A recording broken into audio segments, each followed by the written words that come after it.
So the timed exclusivity of Fallout 76 on Xbox One is pretty much over at this point. Tomorrow it's going to come out on both PC and PS4, and this is the day a lot of us have actually been waiting for. In this video, I want to give my overall impressions of the next day of my beta experience and actually show you some of the highlights I found, but actually a few really cool ones that were posted online. One such being a user that found the Enclave. Also, just as a quick disclaimer, yesterday I mentioned a giveaway I was doing on Twitter. Basically, if you follow me and retweet this tweet, you can win a free $60 game of your pick. I'm going to do that pretty much right after this video is uploaded, so if it's in the first couple of hours, you might be able to still enter. Links down below if you want to participate. So I feel like right now I have a pretty good idea of Fallout 76. I feel like I got a pretty decent first impressions of this game, and all around I like it. I think it's going to be a lot of fun, and I still feel very confidently that this won't be as fun for as long compared to previous entries in this series. And obviously that's very subjective, that might just be for me, but I don't see myself putting as many hours into this game as compared to something like Fallout 4 or even Fallout New Vegas. Now whenever I make comments like this, I feel like there's always a part of the community that really takes it and just kind of doesn't listen to what I'm actually saying. What I am saying is I think Fallout 76 is a good game, just worse than a regular Fallout game. That's not to say you're going to stop seeing Fallout 76 content in a week. It's just that maybe 6 months down the line, I'll be moving on to something else or moving back towards Fallout 4 and maybe even some Skyrim stuff.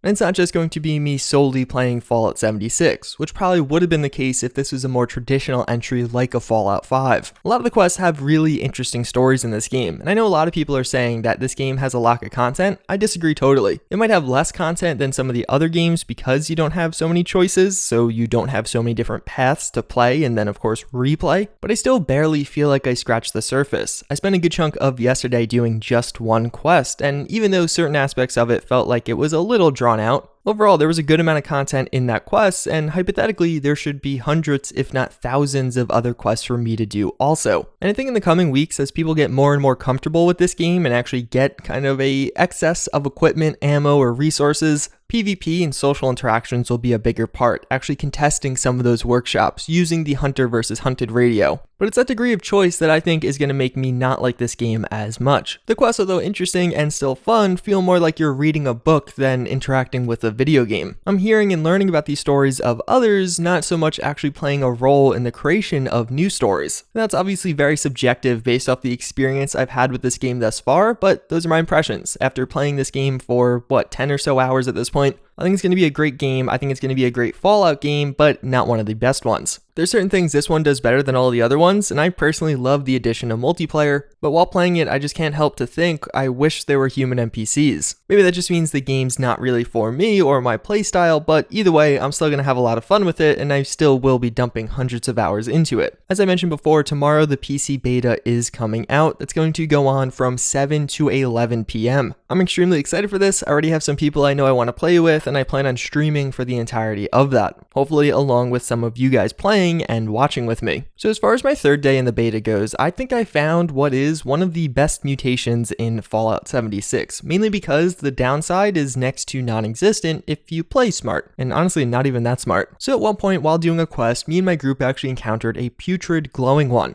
Just coming into contact and actually having this guy be around or melee me does give me a small chance at contracting a mutation, and well, I got a mutation, and it was one of the best things to happen in my playthrough. The name of this mutation is Herd Mentality, and what it gives you is +2 to all of your special stats when in a group and -2 when you're playing solo. So as long as you have fairly active friends or can make friends quickly when joining a server, you will have a lot of fun with this one. I think what makes this so powerful is, of course, the actual bonus effect. Getting +2 to every special stat just gives you so many different options. But even beyond that, compared to a lot of the other mutations out there right now, most of the time when you're using this, there simply isn't a downside. Now, of course, if everyone disconnects or just leaves you, then yeah, it's going to really suck to have -2 to every special. But one thing I actually noticed during my playthrough yesterday was you don't have to be on the same server as someone to be in their party. So I was in a party with several different people, they were doing something else, and I wanted to switch servers and actually join somebody else. That other person's party was full, but I still could connect to that server, and it left me in my party. So 2 people in my party were on one server, while I was on a totally separate one. Of course, this meant I was still getting the bonuses from the herd mentality mutation, and I was of course not playing with my party. In Fallout 76, I personally feel like it's very easy to get into a party, which makes this so powerful, and you don't have to interact with them. It's not like you're longer tied together. There's just bonuses that are brought to the table by being in a party that otherwise you don't have access to. So yeah, I'm super happy about getting this. Also kind of bummed out because I got it on Xbox and now I'm literally switching to PC probably for the next foreseeable future. I actually want to highlight another new mechanic that's introduced with Fallout 76. Legendary enemies have been fairly far and few between, probably due to the levels we find ourselves in. Most of us are not even past level 15 or 20 at this point. But yesterday I did find a legendary Feral Ghoul Reaver. One of the new mechanics here is there's actually tiers to legendary enemies now.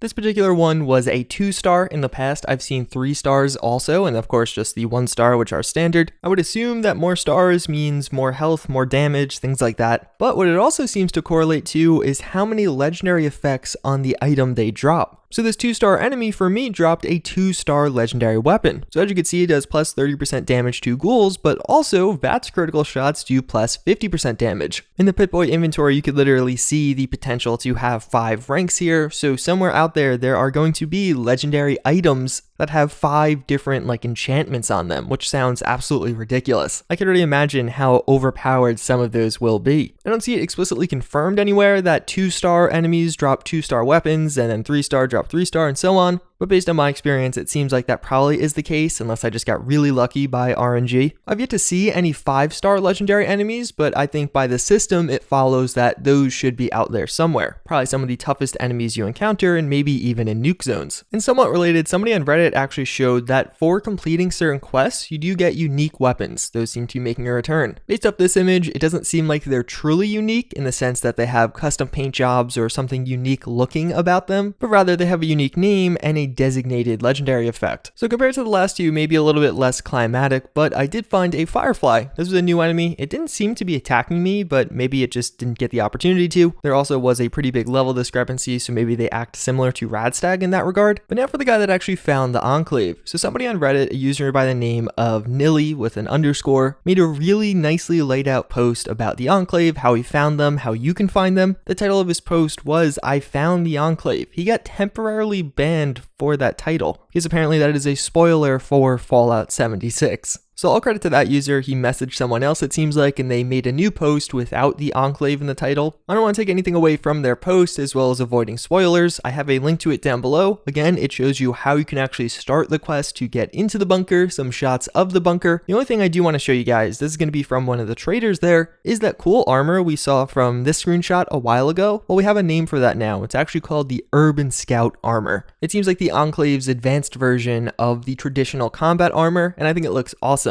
I imagine once we get to the later parts of this game, you'll see a lot of people running around with this, especially considering the fact that how cheap this is. I think one of the vendors was asking 100 caps for a stim pack, and yeah, you guys better bet that I'm going to be trying to do this in the PC beta, so let's hope I don't die on the way. Before we end things off though, I do have today's psychology fun fact of the day. So right now I do have a test coming up, and whenever I have these, I like to do, fun facts that I should remember, like in the short term. The past 4 days have pretty much exclusively been wake up, film, then go study, then live stream if the beta is on that day, and then finally go to sleep. Yeah, I'm very ready for this test to be over. But either way, what it's going to be on is forensic psychology. That's going to be the intersection of psychology and the legal system, whether that be courts, police officers, etc. Specifically, this fun fact is actually going to be on criminals, but not just any kind of criminal, but juvenile offenders. So something pretty interesting about this group of people is there's actually a very small subsection of them that commit most of the crimes. So 5% of juvenile offenders actually end up committing 50% of the crimes overall. This also applies to adult criminals. And just in crime in general, it seems like that you have a few select repeat offenders that commit a majority of the crimes or a big chunk of it, and then a bunch of people that do it one-off and then never do it again. Something pretty interesting about people that do end up being lifelong criminals is a lot of times you can tell when they're fairly young, like as young as preschool. And this is on the extreme end. If you have a preschooler who's really not behaving, not listening to instructions, and just has a very poor temperament, like let's say being super violent and aggressive with his preschool aged peers, that's actually a heavy predictor for not just being a juvenile delinquent, but being a criminal in life. And to be clear here, I'm not talking about just slightly aggressive kids or maybe people that just have attitude problems, like that kid that it just is very clear that something's going on there. One of the big reasons an issue developed during preschool years can actually end up having such a long-lasting effect on life or be such a good predictor of criminal behavior is due to interpersonal relations. During preschool years or your formative years, you really learn how to interact and communicate with others. Well, the super aggressive kid, someone that is just, let's say, born naturally aggressive or with a poor temperament, never actually learns how to communicate with others in a nice way, never learns how to actually use his words to diffuse a situation or just interact. And what a lot of studies found was kids resorting to violence at this stage make it so they never really develop these skills. So throughout life, when they do have an argument, rather than just actually screaming at each other or something along those lines, they will resort to violence yet again because they never learned how to resolve it otherwise. Now, overall, people that actually fall into this scenario are a very, very small part of the population, like under 3%. But for me, just reading and learning about this is pretty crazy to think that something that goes on in preschool can have such a heavy effect throughout your entire life. But with that, I thank you all for watching again. I hope you enjoyed this one. I hope you found it informative, and I hope you guys are going to be watching me play on PC tomorrow so I can redeem myself and actually show off how great of a Fallout 4 player I am. Yeah, I just said Fallout 4. I'm not editing that out. I'm just going to leave it in.